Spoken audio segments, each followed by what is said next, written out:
All right, I'm going to start by sharing my screen. I'm going to give you about 5 minutes to write down a focus question, and then there's a do now. We have some terms you may have learned from last year. I want to see what you remember about them. So fill in what you remember about the acts that the British came up with. This is in response to the French and Indian War, the debt they had to pay off. So let me know if you guys remember anything about any of these.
Good morning to the people that just came in. Right now we have a focus question. What specific ways did colonists resist British control? This is actually like a 2-day lesson, I guess, when it's all said and done. But we're going to look at this do now and try and just write those terms down. We will go over them, but see what you remember about the acts that the British came up with in response to the French and Indian War debt.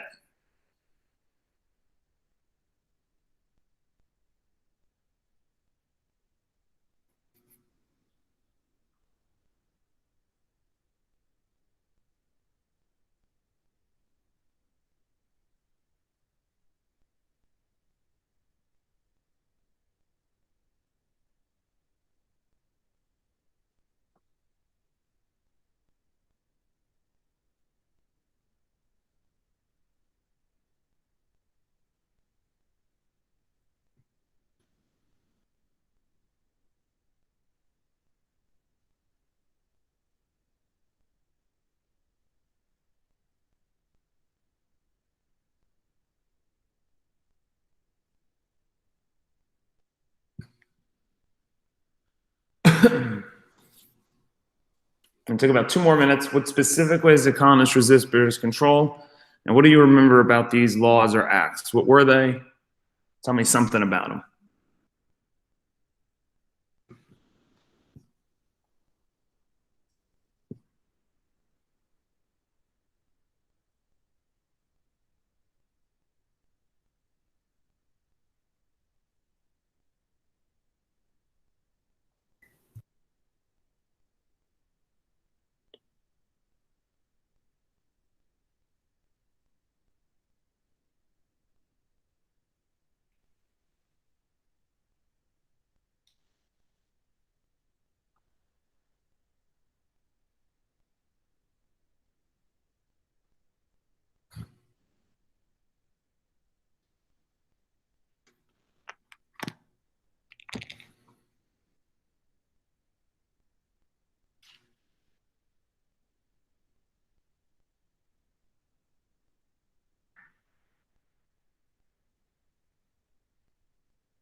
Good morning. Morning.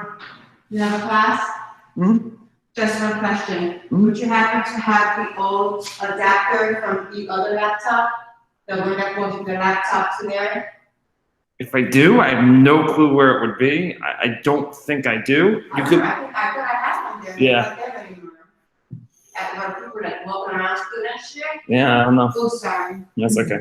I took a ream of paper, I didn't even use it, I still have it. Okay, no problem. Because that copy machine. Not really working, right? No, I was trying to get something from my USB to print and it's not accepting. Yeah. Nobody seems to know the password. Okay. Thank you. You're welcome. All right. So sorry about that. So let's start going over these. What specific ways did colonists resist British control?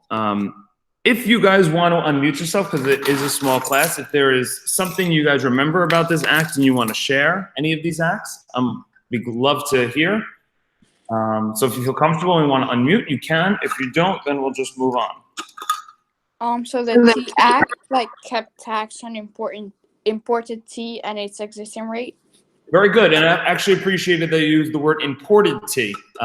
So we'll go into that a little bit more. So excellent, that is very good. Anyone else? Not going once. Boycotting. Say that again. Boycotting. Yeah, that would be something. That would be a response to these acts. So we're definitely going to look at that specifically tomorrow. So yeah, these are ways that we would go about not really paying attention to these laws. So let's go into the actual laws and remember what these actually were. So I have a total of 4 here. You're actually going to learn a 5th as well. So the way we'll do this is we'll start with the Stamp Act. Okay. And what you could do is you could add to what you have, or you could fill in a new box and write this down. A big part of the lesson today is taking a photo of the notes in your notebook, a screenshot of your Google Doc, and sharing it with me, along with this quick little mini quiz that you're going to do as well. So make sure you're taking good notes.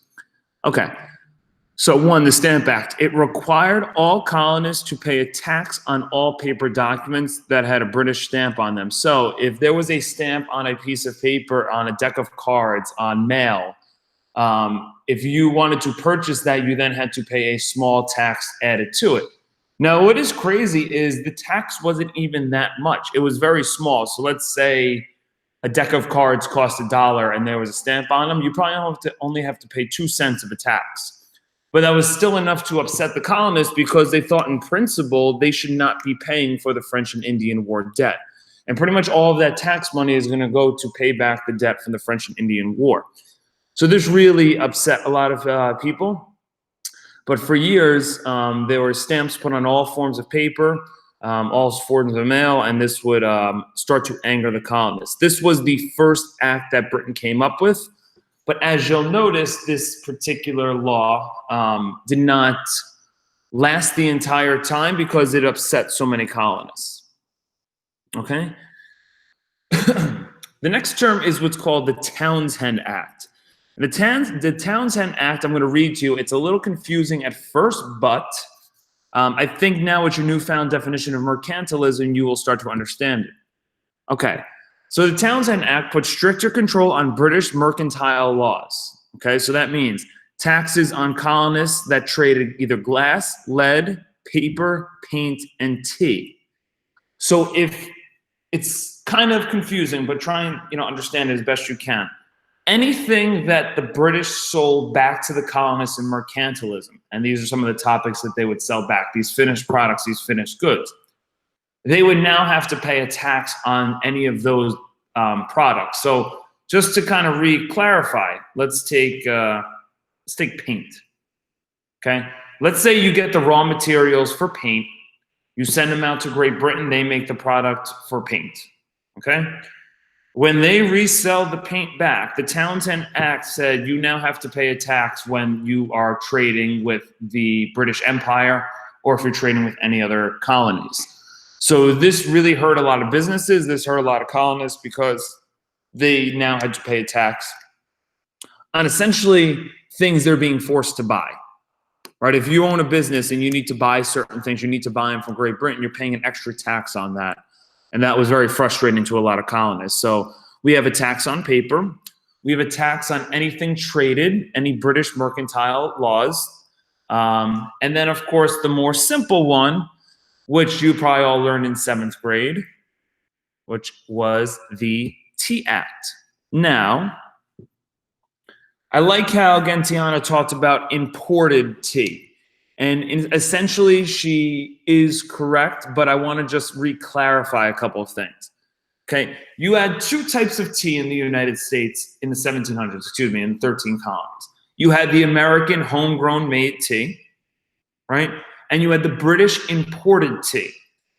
So what Gentiana said, that there was a tax on imported tea, essentially she's correct, but the tax on imported tea was only tea specific to the American colonists. So if you wanted to buy the American tea, there was a tax on it. If you wanted to buy the British tea, there wasn't a tax on it. All right, so the American tea was a lot more expensive. You had to pay a tax on it. And this infuriated, really upset a lot of the colonists because they were basically forcing the colonists to buy British tea. Excuse the interruption. Sorry. Ms. Payback and Ms. Collins, please contact the main office. Ms. Payback and Ms. Collins, contact the main office. So this particular act was a tax on on American tea, and it made it a lot cheaper to buy the British tea. So naturally, a lot more people would buy the British tea. And if you were a true American patriot at the time, you wanted to buy American colonist stuff, and this made it a lot harder for you because you had to pay a tax on it. Moreover, that tax would go back to paying the French and Indian War, the debt from it. Okay, so these were three laws. There's a couple of others. There's a couple of other taxes that were put on, but these are the main ones. I've never seen any others come up on the Regents besides these, so we're just going to stick to these. We're now going to look at two specific laws and acts that don't have to do with taxes, but really upset the colonists.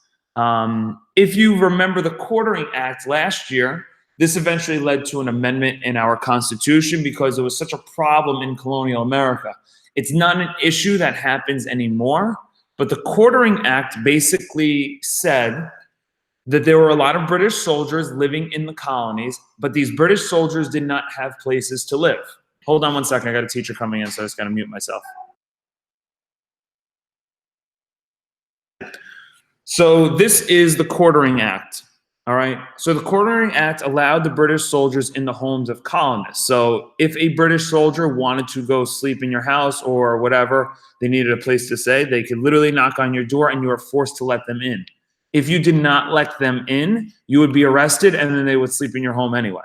All right, and not only that, you had to basically tell the soldiers, you had to give them food, you had to take care of them. It was more than just giving them a bed to sleep in. So this was the Quartering Act. This really upset a lot of soldiers because your home should be your home. Like if you want to invite someone in and they could stay there and sleep there, like if my nieces and nephews want to come sleep over my house, they can.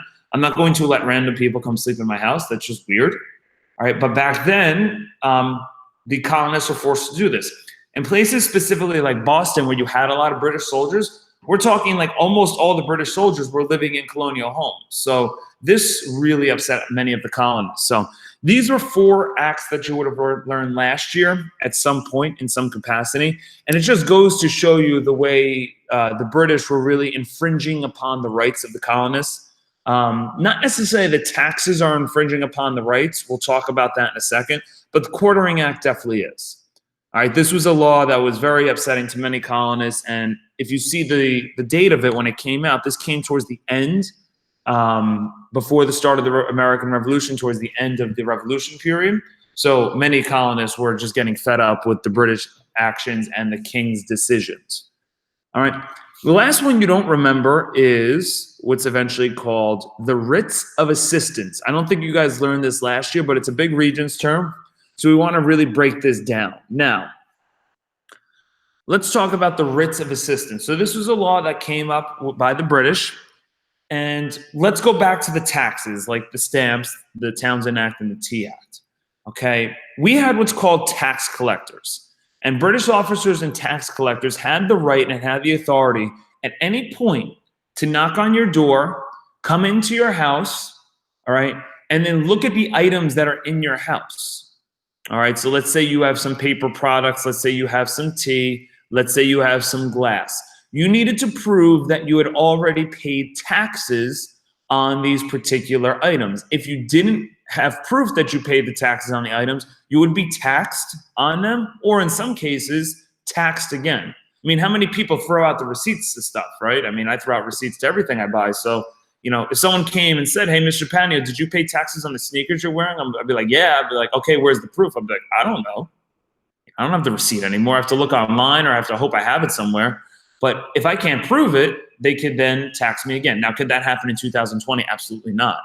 But in 1774, it absolutely could. So people could literally barge into your home, right? And then they could search for taxable items, and they could tax you on them. If you didn't have the money, they could take the products away from you. All right. So this is something we are so not used to, because throughout the 1700s, this was something that could happen. This was a law brought up by the British called the Writs of Assistance.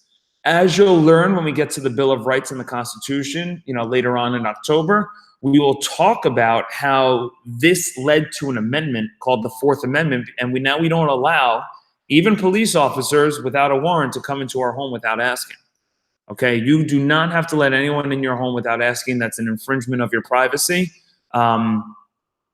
So this comes directly from the Writs of Assistance.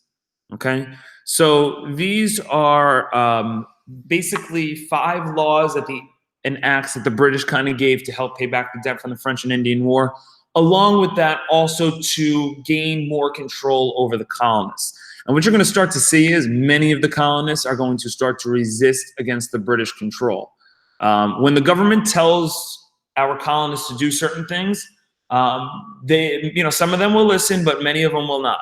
And this is kind of how we start to have this revolution and rebellion starting within the country. All right.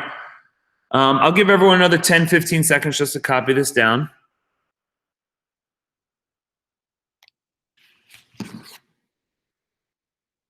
And now we'll be moving on.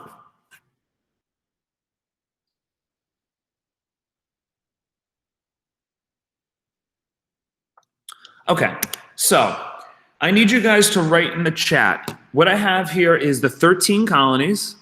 Okay, you got the New England colonies, the middle colonies, the southern colonies, right? Okay, we have something called, what's called in red, this is called the Proclamation Line of 1763. I don't think you would have learned this last year, but this is a big Regents term. You see it? You follow my mouse, this red line here. So my question is, what geographical landform is located in this general area? What geographical landform did we study at the beginning of the week that is in this general area? And no, I don't care if you spell it wrong. If you need to go back to your notes, you need to go back to the assignments. What geographical landform is in this area of the country?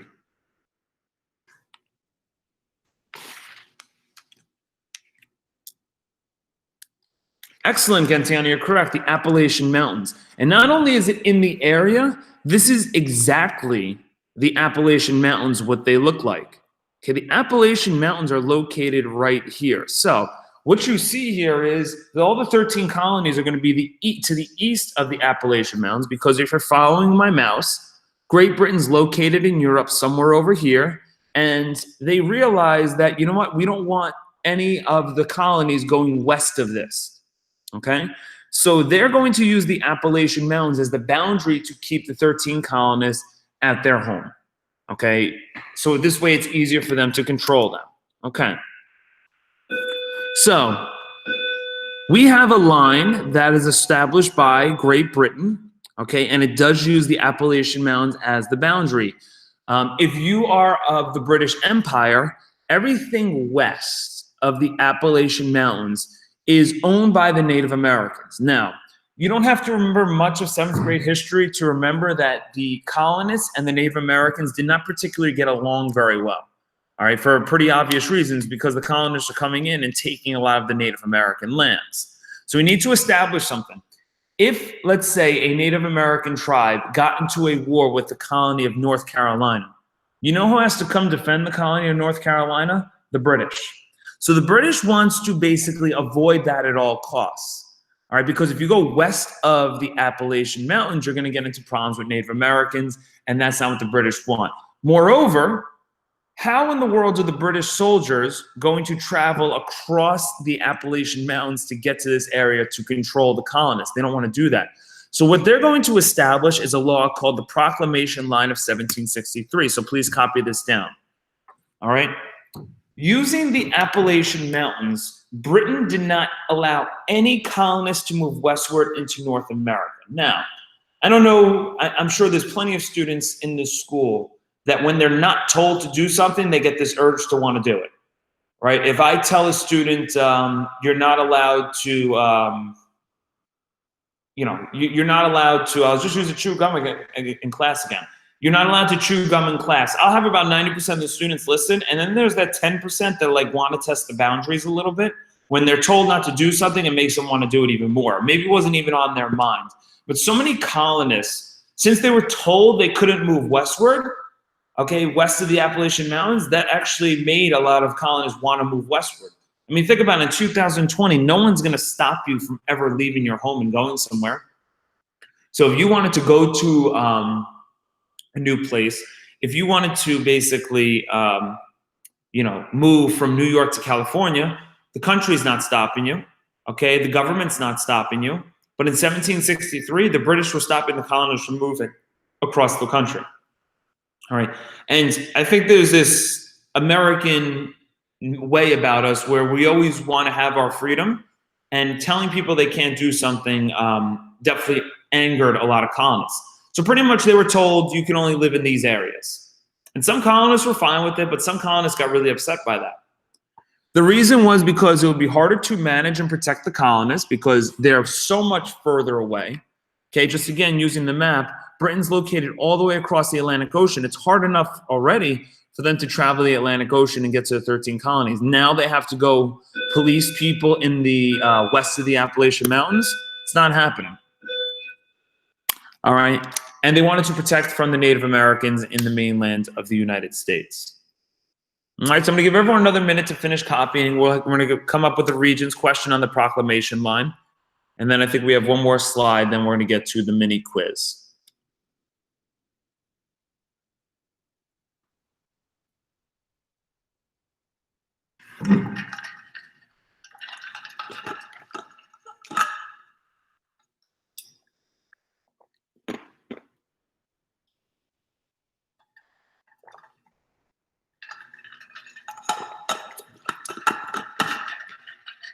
All right.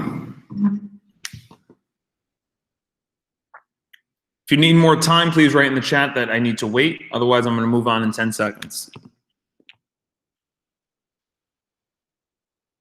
30 seconds. Got it.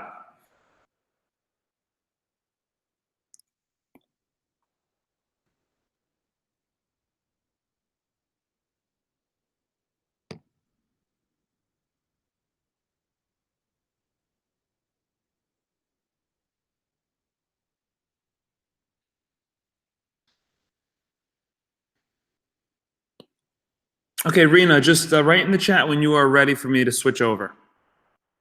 Just give me like a thumbs up or okay or something. I'm not really pressed for time. You guys are probably actually all going to finish early today, which is good.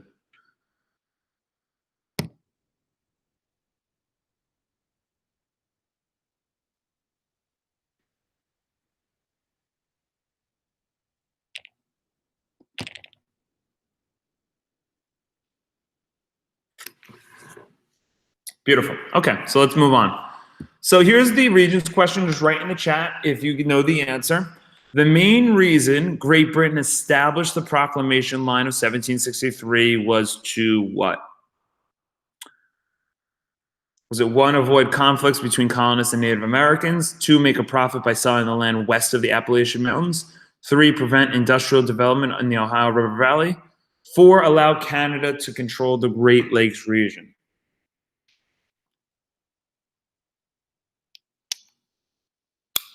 Excellent, guys. 1 is the correct answer, okay? We wanted to make sure, because that was Native American land, that we avoided conflicts with them, because that means the British Army will have to get involved, and that's going to cost them even more money to add to the debt of the French and Indian War. So you can understand why they did it, but it definitely upset a lot of colonists because they were told they had to stay where they were. Okay, last thing here, no taxation without representation. Now you know what the republic is. You kind of know what representation means. So what does this term mean? Okay, so we know taxation. We don't have to do a turn and talk because we're all remote, but taxation has to do with being taxed, like you saw with the Stamp Act and the Tea Act, and that's something that is a part of culture. Like right now in our country, my income gets taxed. I have to pay taxes on products that I buy. Like Americans are used to being taxed. My question is, why do we have taxes? Well, taxes are meant to help pay the government, make sure the government functions. So taxes are okay as long as they're not too high because they're paying for things that help society. You go to school for free, and Gentiana, you're correct. Yes, we're going to talk about that. You go to school for free in a public school because not that the school is actually free, but people's tax money pays for the school to be free. All right. You think, like, I get paid money by the government, okay, as a teacher. That is from people's tax money. A portion of the people's tax money goes to pay for the school you're going to. All right. So if you want to have certain things that the government runs and is given to society, you need to have taxes. Okay. If I'm unhappy though with my taxes, I could vote for someone in the elections that will give me less taxes. And that is because we have representation. Okay.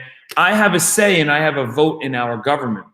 Guess who didn't have a vote in government in the colonies? That would be the colonists. They did not get to vote for the king. They did not get to vote for the laws. They did not get to vote for the parliament or their legislative branch of government. They did not have a say in the British government. Okay? So basically, you're correct, Gentiana. If they did not have a say in who could be their leader and the laws that could be passed, then why are they being taxed? And you know what? It is a really fair question. So I think this is your last slide. I'm just looking. Yeah, okay, this is your last slide. So the colonists had no problem being taxed on goods. They were actually understanding of it. The problem was they did not have a voice in government. So they were essentially being told with no freedom what they can and cannot do, what taxes they can and cannot pay. And this became a huge, huge problem, right? So if there's a protest going on in 2020, people are usually going to hold signs with fancy slogans, fancy sayings. They're going to be chanting things. You know what they were chanting in 1773? No taxation without representation. Every patriot was screaming that around. They wanted to make it abundantly clear that they were not happy about the taxes that were being brought upon them. All right. So you're really starting to see this development of division between the colonists and the British king and the British government. Now, we haven't gotten into who the king is yet. Okay, we'll get into that more next week. But the British king essentially couldn't care less about the colonists' demands. Okay, he didn't see the colonists as British citizens. He didn't see them as equals. So he could care less that the colonists were unhappy. Eventually, you know, basically they were saying, like, you're a colony, listen to the mother country. All right, we don't care. You're not going to have representation. We're protecting you. Deal with it, sort of thing. And that was something the colonists were just so fed up about. All right, so the representation part made colonists really upset because they were being taxed without a say in government. All right, I'll give everyone another 30 more seconds to copy this down. The last thing you're going to do is you have 15 minutes. So it should take you less than 10 minutes, but you guys can take the whole 15 if you want. I'm not going to be upset. So you guys should get out of here early. As you see, if you can, start moving back towards the Google Classroom. All right, I'm going to stop sharing the screen in 10 seconds.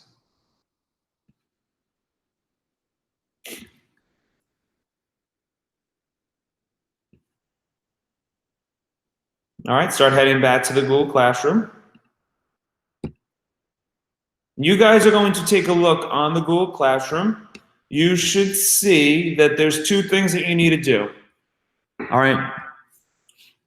So the first of which is you need to take a photo of your notes, which you guys can do. You can take a photo of your note or a screenshot of your notes, and you are going to add that to the Google Classroom. Okay, which let's see if anyone's done already. I don't know how Christian did that already because I'm gonna have to talk to him, but you're going to then work on this Google form. Okay? So I gave you pretty much 8 Regents questions. It's a quiz. It's not going to count for so much. Don't worry. You guys can use your notes. I'm not going to be upset if you use your notes. This isn't a real quiz. This isn't a real test where I'm going to really harp on not using your notes. But if you want to go back to your notes, okay, that is completely fine. We have some questions from the first couple days on geography. We have a question on the no taxation from today. We have about 2 or 3 geography questions, 2 questions on the Mayflower Compact, mercantilism, and some of the stuff on French and Indian War. So you're just going to complete this, okay? I'll keep the quiz up here. These are all Regent-style questions. These are all 11th grade questions. Do the best you can, and then when it's done, just hit, submit it, turn in, and see how you did. You'll get instant feedback to see if you got the questions correct or not, and that should be it. So you complete this. You take a photo of your notes and turn it in, and then you guys should be done. All right. I will mute myself now. If you have any questions, please unmute yourself or just write in the chat, and I'll be sure to answer. You guys have until 9:10, 13 minutes to finish all this. Thank you.